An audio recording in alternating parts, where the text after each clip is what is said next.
Hey, welcome back, everybody. Of course, you know me. My name is Dr. Keith McNally, and this is Trail to Transformation, the podcast for veterans by veterans. I want to get this right. I'm here with Kijuan Amey. Yes. All right, and I love it. So I appreciate you joining me on this call, and you are a motivational speaker. I don't get to talk to too many motivational speakers. So I appreciate you joining me. So let's get this out of the way. You've got something very special on your t-shirt. What is it? Yeah, sure. It's my business, my motivational speaking business. I love it. So it's a big old fist.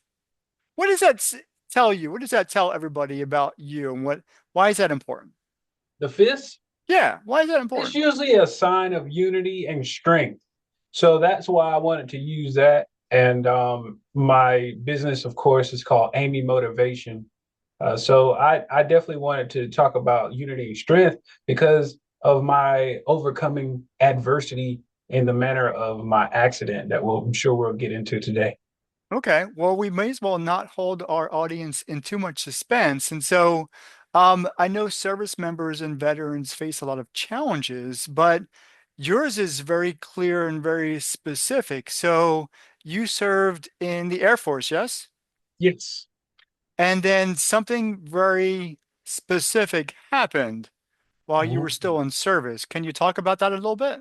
I sure can. So May 5th, 2017, I was involved in a motorcycle accident as I was en route to the base. So what basically happened was I was a reservist, an Air Force reservist. Excuse me. And I also had my own business at the time. And at that time, I had just finished taking some photography shots for a website because I was also a webmaster that I needed to update. And so after I took those shots, I went for a little bit of a ride. But on my way home, I met a had a really interesting encounter with a car, Oh, and shall I say, I did not win. That car actually beat me up pretty bad, and as motorcyclists will tell you, the car usually wins because we have nothing to protect us other than the helmet and the rider gear that we wear, and it's not bulletproof, I promise. And if well, it is, somebody should have told me. one, I'm really sad to hear that, but you are you're not someone who kind of lays down and lets life beat them up per se. You are an overcomer. So you took this and you took on the challenge. What was life like after the accident? Life after the accident was okay. At first, it was me trying to figure out what the heck was going on because I was in a medically induced coma for a month. So I had no idea I was still even alive. And I was spending a month at UNC Hospital in a medically induced coma while they did countless surgeries on me, literally from head down to my right foot. So almost from head to toe. Well, But they yeah. stopped at the screw in my ankle. So, uh, So broke. wait. So you earlier, just to kind of give this context, the car won the car won the fight. How bad were you literally beaten up? You Can you said, how talk? bad was I beaten up? Yeah, what was the extent if you Oh would? yeah. I was getting ready to get into that. So I had a skull fracture where my face was crushed in. So I have two metal plates in my head, kind of forming my face. So they did pretty good on that. I also suffered eye damage, so I'm 100% blind. Some scar tissue as well as blood vessels that were damaged in my eyes. Wow. My right eye was even popped out because of the bottom lid being torn off, which they had to recreate with some skin graft from my clavicle. Okay. And then you have my back, which was broken. So I have two rods and 12 screws from L4 to T2. And then I broke my femur, which is the largest bone in your body, on your thigh, on my right thigh. Wow. And then I broke my tibia, fractured tibia, so they had to put a metal rod in there as well on my left leg. And my fibia, I can't remember if that's the left or the right, but I do know that I have a screw in my right ankle. Okay. So Wow. That is Well, I got no words for that, to Yeah, be quite honest. I mean, that is, I guess, just a hair away from death, actually. yeah. So, Oh, um, I'm sorry. I forgot to mention I broke my jaw and my teeth were very badly damaged. And uh, I think that was like the cheapest part, the oh, $20,000 dental bill. oh, wow. Okay. So I'm about to say, you talked about the only real protection you had was your helmet, but even that didn't give you justice. Actually, it did because if I did not have it on, I would not be talking to you. Okay. Well, that's fair enough. Absolutely. Yeah. But after the 1 month of, medically induced coma, um, what happened after, you realized one, you were still alive, and two, you were in the hospital? Yeah, at first, man, I thought this was a joke. Like, I'm trying to figure out, wait, why? Okay, I know why my girlfriend would be in here, who is my ex-girlfriend now, but I was like, I know why my girlfriend would be in my bedroom. But what the heck is my mom doing in here? You know, and that's literally what I was thinking because they were in there talking, and I felt like I was just waking up from, being sleep. That's all I Mhm. felt like.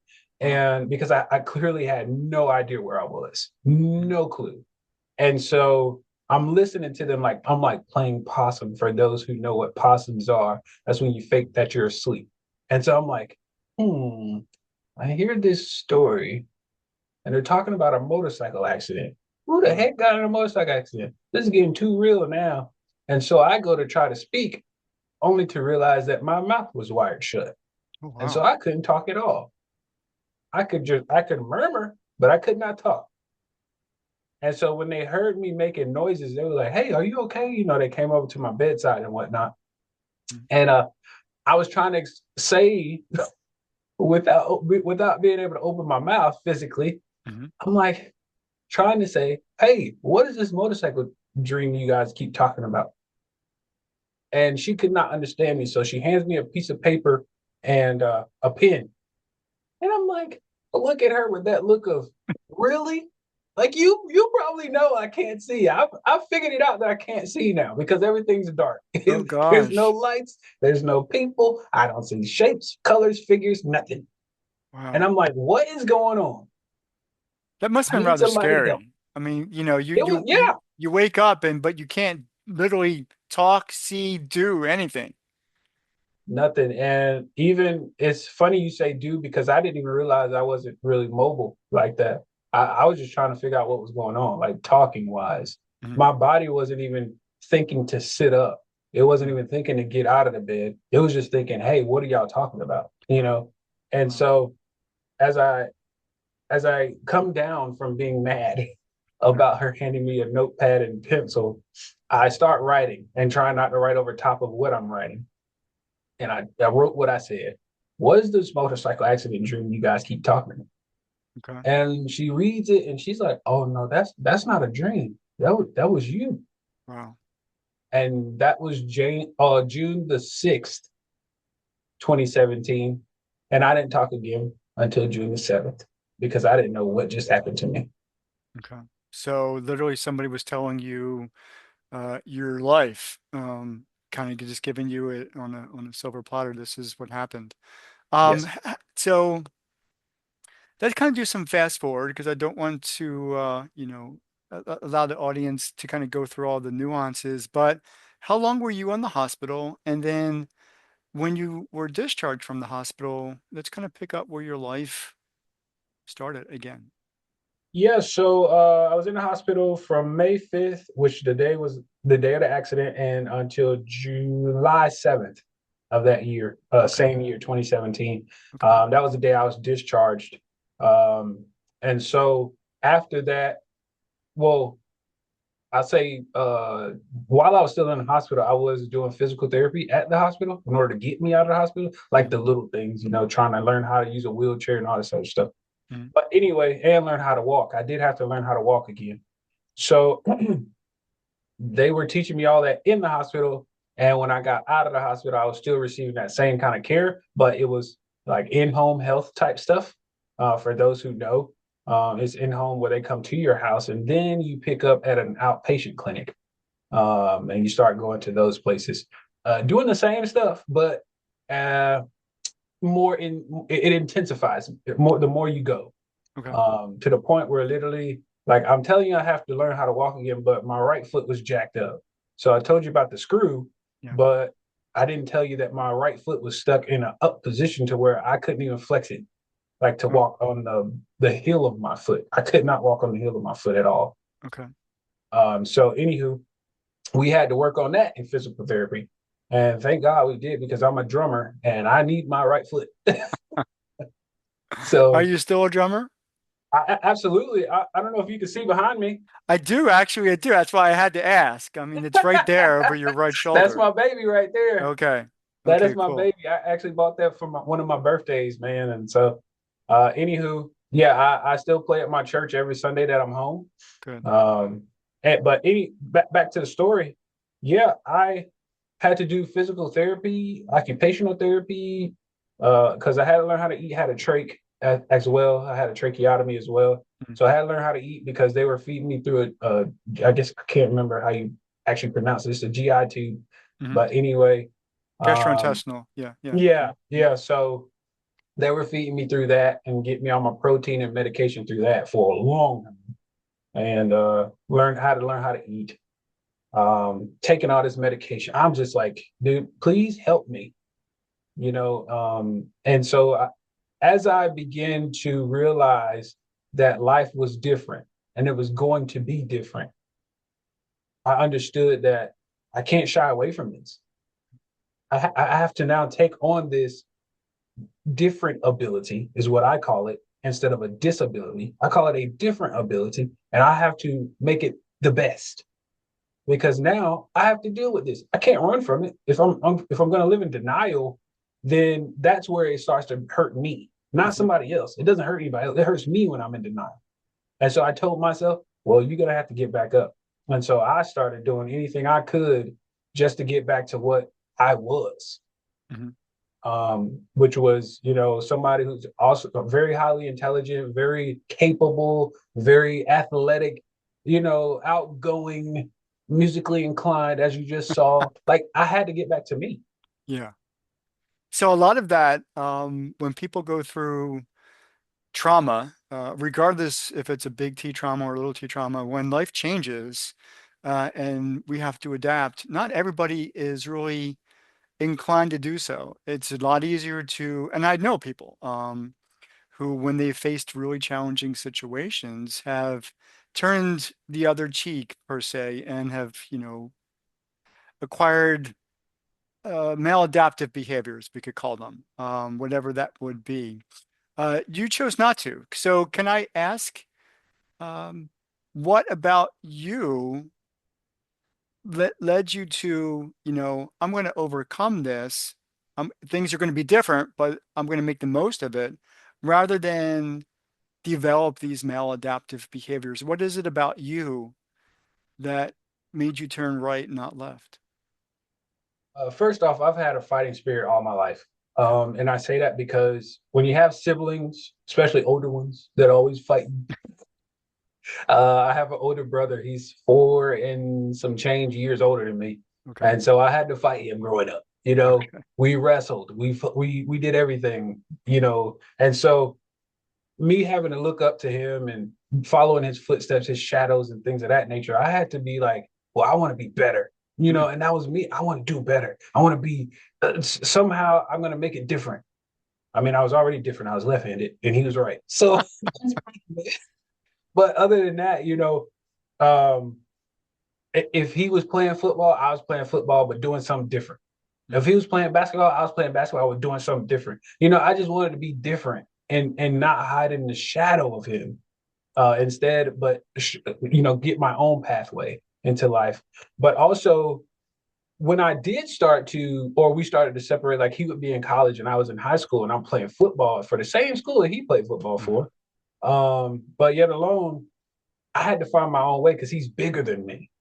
Genetics just made him big, Hmm. so I was like finding my own way. But when we were going through different battles in our football, when I was playing, I had to say, well, am I going to stick around for this, or am I going to quit?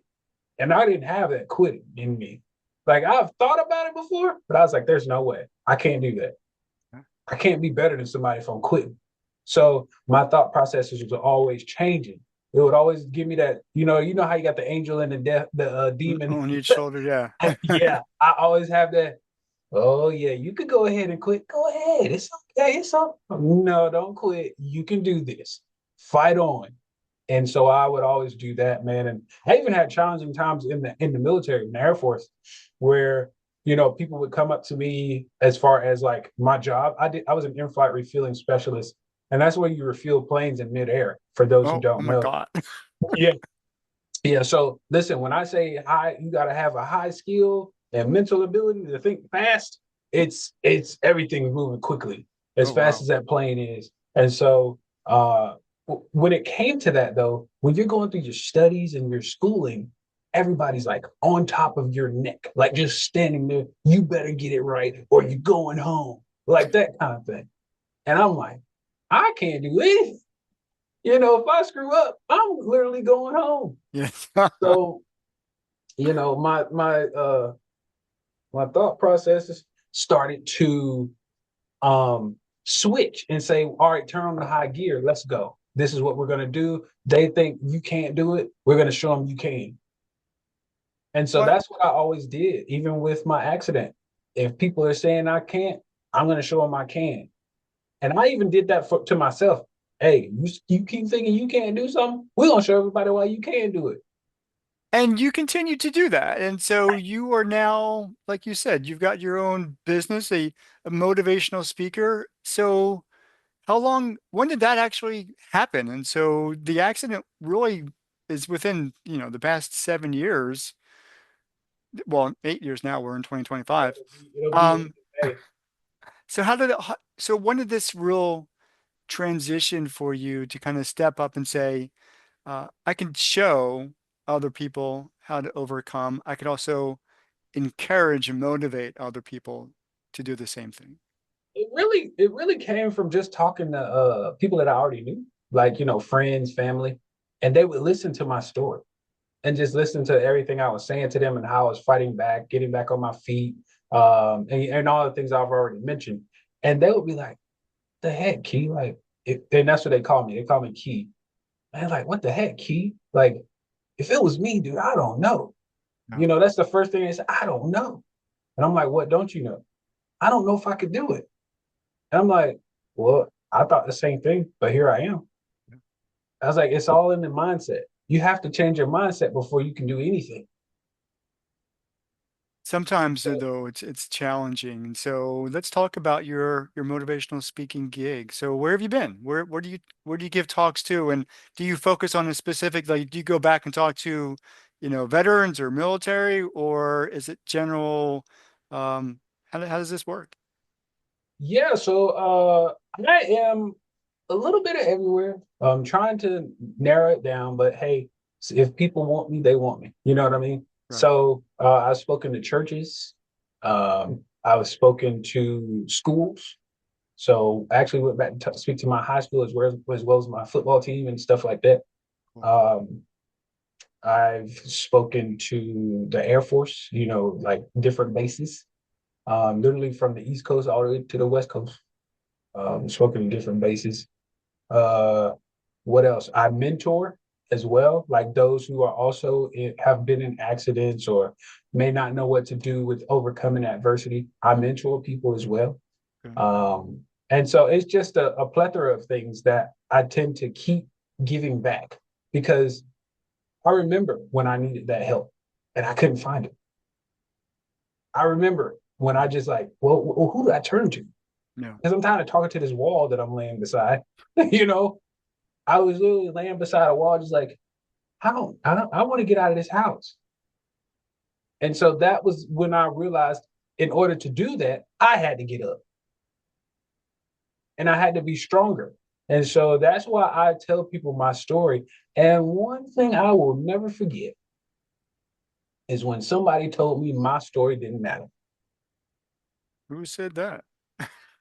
Dude, if I knew the name, I would tell it. I promise you, I would blast them right now. Well, no, we're not going to do that here, but I'm that's really just telling you. sad. I'm just telling you. If I knew the name, I would. Well, okay. because when I Well, how heard did that, you find out? What is, we'll go into this just a little bit. yeah, What is this situation you're talking about? this is when I had a PR, a PR person, and they were, trying to reach out to people for me, and they're like, "Well, your story's old, and it doesn't really matter that much." And I said, "Wait, what? Talk about? Did you just say my story doesn't matter?" And she was like, "Yeah, well, that's not what I said. That's what they said." I'm like, "Yeah, but this is the second time you've said that. Hmm. Who are these people?" You know what I mean? And I'm like, if I knew, I'm telling you right now, I'd pay a visit. I would.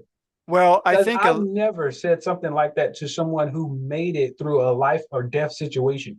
I was literally told that I should not be here. But because of the fact that I was in great shape, that's what helped me get through this.